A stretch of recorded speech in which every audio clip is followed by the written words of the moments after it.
down. But Melbourne 3-8-26 had ample of scoring opportunities in that first half, but only find themselves in front by 6, and North Melbourne 3-2-20. It's been all the young guns with the goals as well. Comben, Taylor and Hosey with the majors for North Melbourne, whereas the D's have had goals through Spargo, Melksham and Oscar Baker. And we got a little bit of how do you do in the middle for a practice game. Sherry throwing his weight around. Do you like working with him at training, Sean? Yeah, he's had a good pre-season and a great opportunity to him to take most of the ruck today with Goldie out. The young gun's going to work in the ruck as well. Austin Bradkey doing the work at stoppages against Sherry. Bradkey wins that tap down, and then he loses his feet afterwards as well. And we've moved about 5 metres in a minute.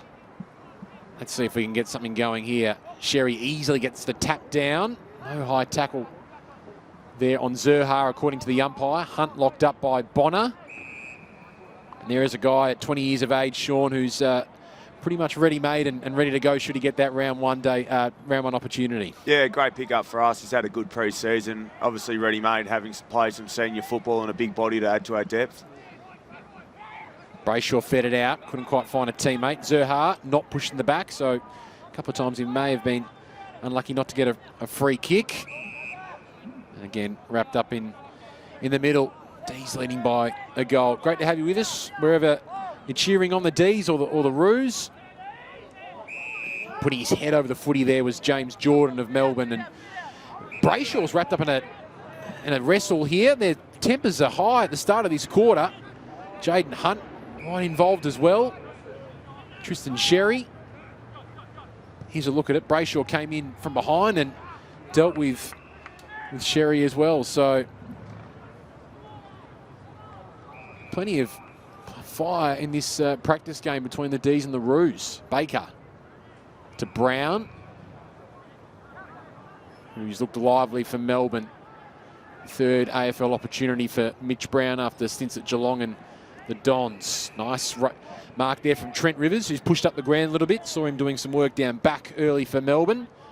Deep inside, 50. Fritsch has got to beat a couple here. Oh, it's got luck might be could be a fortune there for him, but Marley Williams happy to rush it through for a minor score for North Melbourne.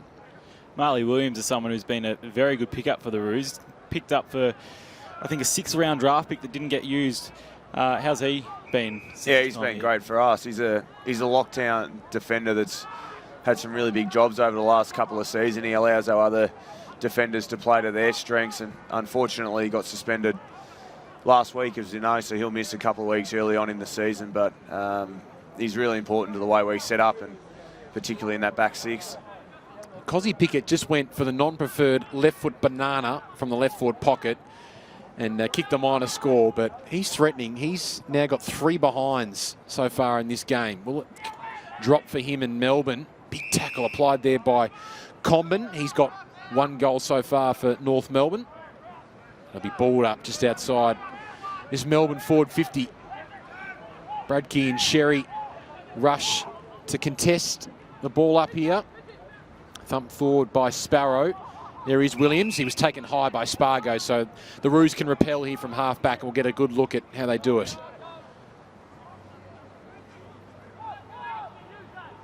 Big mop of hair Marley's running with as well. Into the middle, risky kick, but it comes off to Tyson. Might open up the ground here for North Melbourne. Switching it out to Walker, who had a really impressive first up game for the Marsh Community Series, but slightly jinxed him there with that intercept mark, but that there for Brown. But he had 5 intercept marks last week, Josh Walker. He fitted into that back line really well. Yeah, he was great. I think he had 10 or 11 marks all up for the game as well. He's been impressive in the intra-club games that we play, and it was great for him to gain that confidence and take it into a proper hit out last week. And he's going to be important for us this year, obviously, with the retirement of Scott Thompson as well. And it's an interesting one because you've got Sam Durden and Majak Dora as well, who's making a great comeback. There's lots of key defender options for North Melbourne as Hunt moves it through the middle of the ground and hits Spargo. This is better ball movement, and over the top, Bedford can take the mark and can line up and have a set shot. But I suppose that the conundrum for the North Melbourne Match Committee is how many key defenders can you play down there, because there's a lot to choose from. Yeah, there's a number of guys that are going to be fighting for a spot. Ben Mackay's another one that you throw into that mix. Obviously, Robbie Tarrant's the star of the competition. And it's just a matter of what sort of mix we want to go in and around that, whether it be 2 talls or 3 talls. And Jasper Pittard, he's not as tall as these other guys, but he plays that sort of role. He can play an intercept marking role as well. So we've got options down there, and it's important that guys put their hand up and really want to take that spot. Good look here for Bedford. He's got 1 behind so far, and he's got 2 behind. So the D's are 3-11-29 to North Melbourne 3-2-20. We've played 5 minutes in this third quarter. They've had plenty of scoring opportunities, Benny Gibson. It's the story of last season in a way. A lot of missed opportunities in front of goal, so they'll be looking to correct that going into 2020. Oh, big fly over the top from Josh Wagner. That's one for the highlight reel. Superb stuff from Wagner, who raised up and took it on the chest in the end, if you don't mind. Then he kicks inside 50, and there's a holding free kick away from the play. It will go to North Melbourne. That'll excite D's fans, that lift there from Wagner. That is a good ride. Here is Walker of the for North Melbourne. Back to Tarrant. Just gets his kick away in time. Sherry has to do a lot of work here, and luckily didn't quite hit the foot as it was below his knees. Good to see Tarrant moving well so far, coming off that foot injury, and going to be another crucial player again this season, Sean. Yeah, he's done an amazing job the last few weeks to bounce back from the little hiccup that he had. He wasn't sure how much game time he'd get leading into round 1, but obviously being able to play majority of the game today and then into another hit out next week, he's going to be cherry ripe come round 1.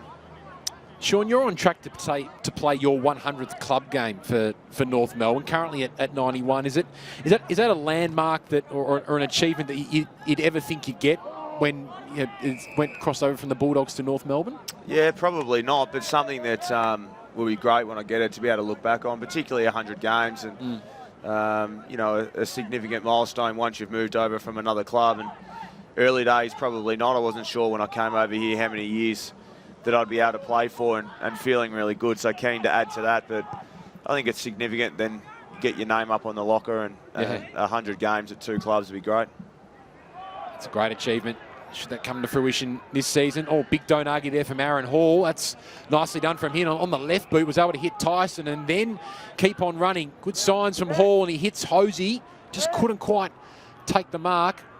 And then McDonald follows up with a big tackle for Melbourne. Ruse still working around though. They hit a target in the middle. It's a good kick as well. Mark taken by Crocker, true centre half back. Tarrant screaming for it to his right, working across the defensive arc. This is better ball movement as Tom Murphy able to grab it. 4 games for Tom Murphy so far in his short AFL stint. Goes for searching lead here, and if it's an NRL player, that was a beautiful 40-20 kick. It's just gone out of bounds, and Charlie Comben sees it over. Touched on Tom Murphy, 2018 rookie draft. He's a really good long kick from defence, isn't he? Yeah, he's a beautiful kick. He got his opportunity early on in his career, and a few injuries last year, so he's keen to put his name back up into senior selection as well. Here's Bonner, just overran it. Picked up there by Sparks. Bradkey coming through, as is Dumont, but Sparrow wanted a little bit more than everyone else. Forced it forward. Big bump from Tristan Sherry. He's involved in everything so far. Pittard wrapped up. Hard tackling from both sides. Not been able to get a clean clearance here at all. They've been able to move it forward. McMillan is stripped, then dumped, and finally we will get a clean possession, Sean. It's pretty intense here in there for a practice game at Arden Street on a Friday afternoon. Good footy. I mean, we base our game hard in the contest and really good tackle pressure, and it looks scrappy, but that's the way we like to go about it, and rewarded with a free kick and an inside 50, which hopefully we can make the most of. Zerha is there. He wraps up Lockhart. They just able to get a kick away. Wagner, big bump from the side there from Mackay. I mentioned him just beforehand. Still not out of danger yet. Melbourne. Zerha tries to assert his authority. Centering kick from Taylor. Just couldn't quite find a teammate. D's trying to work it away. Dumont with a big tackle. Here's Tippin Woody. Here's an opportunity for the Northern Territorian, but he's just off target. He's live. We've got a lot of Northern Territory fans tuning in today to see how Tippin Woody goes. You probably would have seen a little bit of him over the summer. Sean, what have you picked up from your brief experience? Yeah, he hasn't been here for too long at all, but I've seen some highlights of him from up in the N10, and excitement machine. He's obviously really quick, uses the ball, and he's normally really good around goals. So great opportunity and experience for him, and it'd be nice for him to hit the scoreboard as well. This is better for the D's. They're working it along the outer side here. This is Lewis for Melbourne. 8 Casey players out there. And now the D's in front by 9 points. Working it inside 50 through the hands of McMillan, but he gets it back from Williams. Dorr, last line of defence, accelerates away Mad Jack, and he's caught holding the ball, so he must have just bounced it as the tackle was being applied, even though he looked like he was going to shrug off the player. And Dorr is caught holding the ball. The D's can again go back and have a shot for goal. And that is what Bedford is inside for. Yep. It's elite runner, great pressure, and creates opportunities from nothing. So it'd be a good opportunity for him to convert here. Had a couple of opportunities, Bedford.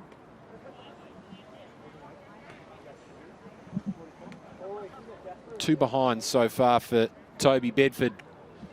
All of his shots have gone to the right. Let's see if he can adjust and start at left. No, it again heads right, but he squeezes it in just. Finally, some reward for effort for Melbourne and for Bedford. He's got his first. Melbourne have 4, and they lead by 15 points. But just on Mad Jack Dorr, Sean, he obviously, when it happens, when he's able to come back and play an AFL senior game, it is going to be a wonderful occasion.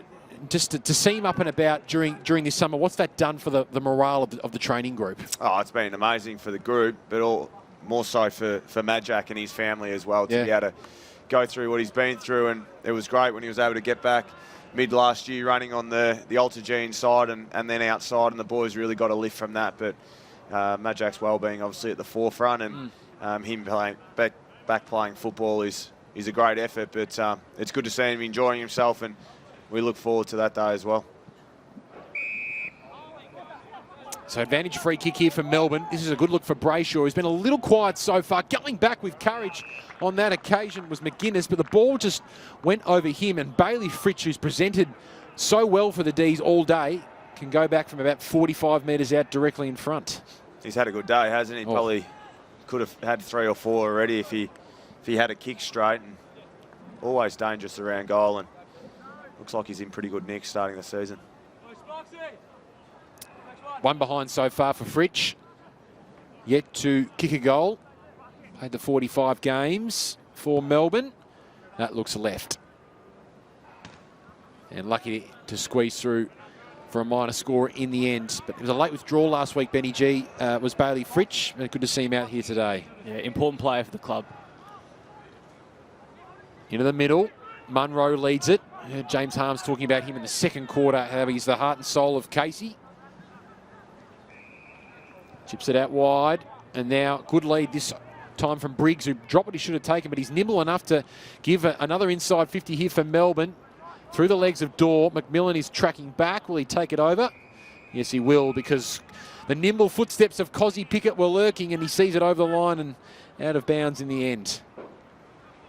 What was the message at half-time from the North Melbourne coaching staff heading into this third quarter, Sean? Yeah, it was a little bit what I touched on before. We just needed to clean up the way that we were using the ball out of the back half. We weren't looking after our backs at all, gave them really good looks every time that they went inside forward 50. And the other point, we just gave away some sloppy free kicks. Yep. So the discipline, I think there was 11 free kicks against, just for tackles that we should have got right. D's again looking ominous. Fritsch on his preferred left side. This time curls it around. Lovely snap from Bailey Fritsch. He's got 1 goal too. The D's just starting to get control of this contest. That's their 5th. And they go on to 5-12-42. North Melbourne 3-2-20. Just ticking over into the 14-minute mark in this third quarter. It's probably building for a little bit, wasn't it? Particularly in the back end of that second half, but they just weren't hitting the scoreboard, and now they're being able to convert their opportunities every time they've gone inside forward 50. What's the midfield battle for spots going to be like this year, Sean? Aiden Bonner comes to the club. Jai Simkin really started to show some great signs last year. Taron Thomas has probably been the most hyped player externally during the summer, just because of how well he's been training. There's going to be a big battle for spots there. Yeah, we've got good depth through there as well. Jed Anderson obviously played early on in this game. I'm not sure if he's going to play the second half as well, but we give good opportunity now to Bonner and Ahern's in there as well. Aaron Hall on the wing, Trent Dumont, who's been great on the wing for us, but he's inside at the minute as well. So it's a good test for our younger guys now, particularly that Melbourne are getting a little bit of a run on that, how they hold up. So you can see Bonner here just getting a free kick against for a high tackle on Brayshaw. And a nice mark deep in defence taken by Ben Mackay. Mackay just started that centre bounce in the ruck, drifted back in defence. Is that a role he's going to play, a bit of chopping out in the middle?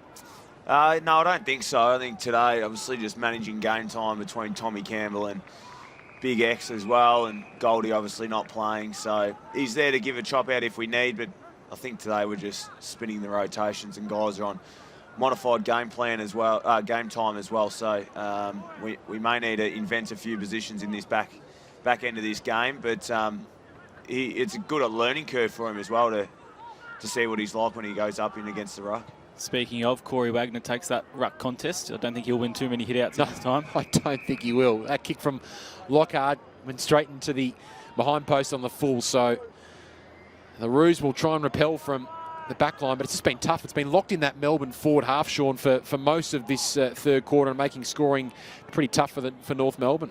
Yeah, it has. We've struggled to get a lot of flow out of this back half, particularly. And different personnel does that as well, but Melbourne's defended their front half really well today. I think that stemmed off the back of Angus Brayshaw's influence in the middle. He's sort of finding his feet in his first practice game for the year. Here's Tippin Woody applying a tackle on that occasion on McCaffrey. Umpire has a good look and will ball it up here. Good contingent of fans on that outer side here at Arden Street Oval. AFLW game here tomorrow as well. The surface looking great for that one. Zerha explodes away. Straight down the throat, though, of Josh Wagner. Keeps his feet in the ground this time to take that intercept mark. McDonald to Rivers. They're really looking to get it in Rivers' hands here. Really penetrating kick of the ball and can slice it up for the D's. Lewis inside 50. Taken by Spargo. He's got the distance here, Ben. I don't think so. He's looking to pass it off. He winds up now and he's really caught in two minds about what to do. He puts it in Pickett's direction, setting him up for the specky. Then he played for the free kick, Pickett, and he won it. Hell without the ball. And he can go back and have a set shot from directly in front. Cozzy Pickett, one of the more exciting players from last year's draft class. He's a crafty player, that's for sure, and a really good kick of the ball. Stutters in a little bit with his set shot routine, but I'd like to see him put this one through. He's going to be one to watch for Melbourne fans throughout the year. He's a bit of a draft bolter last year, particularly late. He made his way into first round calculations. Long run up for this set shot, but it's effective. And Pickett kicks his first goal. He's got 1 goal, 3. Some reward for effort for him, and Melbourne have really blown this game open in this quarter. They've been able to kick 3 consecutive goals, got the last 4 goals of the game, and they now lead by 18 points. One of your top draft picks from last year, Sean, was Jack Marnie, who we briefly saw in the Marsh game last week. Not out there today, but some big raps on him and just his footy nous in particular. Yeah, he looks ready-made. He's really crafty forward that applies good pressure, knows how to find the ball, particularly at the ball inside forward 50 and can hit the scoreboard. It was great for him to get the opportunity last week. I expected he should push for senior selection early on in the season. He's fitted in really well. He just looks like he's been playing senior footy for a long time, even though he's still young, but really clever, and a position that, particularly now with Kane Turner injured, that we haven't been blessed with permanent small forwards in that area. So great opportunity for Jack to put his hand up and hopefully get some early senior football. Here's Zerha crashing in, straight into Sparrow as well. There's 2 young bulls going at it. Can't be split. So North Melbourne haven't scored in this quarter, whereas the Demons have been able to put on 3 goals, 4, and extend their lead to 28 points. Non-controlling umpire has paid a free kick at the defensive end for the D's, and the beneficiary will be Jordan. He goes inside 50. Dorr brings the ball to ground. Pickett was waiting, as was Walker. Well played, Josh Walker. Left foot kick rushing out, though. McDonald and Wood one-on-one. Oh, well trapped there by Bedford, but gave it straight back to McMillan. Dribbling along the ground. Nice hands on that occasion from Rivers. Really composed. Inboard to Baker. He gives it up, though. Tyson got it from McMillan. Dumont streaming off half back. Curtis Taylor takes the mark. Dumont again kept on running. Probably be the leading ball winner on the ground for North Melbourne as well. Do we expect him to see a little bit more inside this? You were talking about how he's playing a little bit more inside today. Is that something that we might see a bit more from a North Melbourne perspective? Oh, he's got the flexibility to go through there. He's also got the flexibility to do some run-with roles for guys on the inside, but he's so effective for us in the wing and in the senior lineup. If Jared Pollack's on one wing and Trent Dumont's on the other, it normally gives us a pretty good look. Underrated sort of player, top 5 in the BNF the past 2 years. Is he just that one that the coach would love to just put anywhere on the field? He's that guy that you know what you're going to get in terms of play the role. And like I mentioned, he's so reliable out on the wing. He's a really hard runner. He can lock down as well if he needs to. And he's also working on his outside game and using the ball. So just one of those guys you love to play with and generally does exactly what the team needs. Tyson had an opportunity to mark, but the kick was just over his head. McMillan looks like he'd given away that free kick. So Spargo, who's been lively around the half-forward line, received the free kick and another inside 50 entry. That stat would certainly be heavily weighted in Melbourne's favour this term. Brown this time, big thump away from Dorr. Nice little confidence booster for Dorr as he sends it over the line. 21 minutes played, so ticking down into the final couple of minutes. What's the next couple of hours look like? What time do you have to get the Marvel to warm up and get prepared for the Origin game tonight? I'll get in there probably about 5:30, and I think it's a 6 o'clock arrival or something, but I like to get there a little bit earlier to get in the team meeting. But yeah, I'll obviously watch the back end of this game and head downstairs and recap with the coaches and the boys post game, and then slowly build and looking forward to tonight. Who are you looking forward to playing with the most? A player that you've normally been up against for a couple of years, and now you're running out alongside for Victoria? Yeah, hard to pinpoint one. There's so many, isn't it, across the line, and it's going to be an unbelievable starting midfield tomorrow night, and Goldie's going to have a number of guys calling for that first target, I think, inside the centre bounce, but up forward, down back, both sides as well. There's going to be so many great matchups, and it'd be nice to see a couple of big forwards get a hold of it tonight as well. I think everyone would love a bag from a key forward, and hopefully it comes from Jeremy Cameron for us. Well, thanks for your time, Sean. Enjoy that tonight. That is three-quarter time here at Arden Street. The D's leading by 28 points. We'll be back just after this. Thanks, boys.